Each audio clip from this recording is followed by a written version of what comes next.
નમસ્કાર દર્શક મિત્રો, પાટવી ગુજરાતી ન્યૂઝમાં આપનું હાર્દિક સ્વાગત છે। દાહોદ જિલ્લાના દેવગઢ બારિયા તાલુકાના પીપલોદ ગામમાં આજરોજ સરપંચ અને આગેવાનો દ્વારા ધ્વજવંદન કરવામાં આવ્યું। 26મી જાન્યુઆરી એટલે ભારતની પ્રેમ ઉત્સવ પ્રિય। આથી ભારતમાં વર્ષ દરમિયાન અસંખ્ય તહેવારોની ઉજવણી થાય છે, જેમાં ધાર્મિક, સામાજિક અને રાષ્ટ્રીય તહેવારોનો સમાવેશ થાય છે। 26મી જાન્યુઆરી આપનો રાષ્ટ્રીય તહેવાર છે અને આ તહેવાર કાશ્મીરથી કન્યાકુમારી સુધી સમગ્ર ભારતભરમાં ખૂબ આનંદથી ઉજવાય છે। 26મી જાન્યુઆરી ભારતનો ગૌરવવંતો દિવસ છે। ભારતભરમાં આ દિવસે ધૂમધામથી ઉજવણી કરવામાં આવે છે। દેશના તમામ વિશ્વવિદ્યાલયો, સરકારી ઓફિસો, સ્કૂલો વગેરે તમામ જગ્યાએ તિરંગો ઝંડો ફરકાવવામાં આવે છે।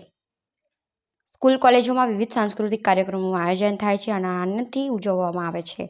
રાજધાની દિલ્હીમાં પણ જોરશોરથી મુખ્ય કાર્યક્રમોનું આયોજન થાય છે। આમ પ્રજાસત્તાક દિવસે દેશ પોતાના મહાન નેતાઓને યાદ કરે છે। દેશને મહામૂલ્ય આઝાદી મેળવવા માટે હજારો સ્વતંત્ર સેનાનીઓને કુરબાની આપી હતી। પાટવી ગુજરાતી ન્યૂઝ, દાહોદ જિલ્લા ક્રાઇમ રિપોર્ટર શાહરૂખ મંસૂરી।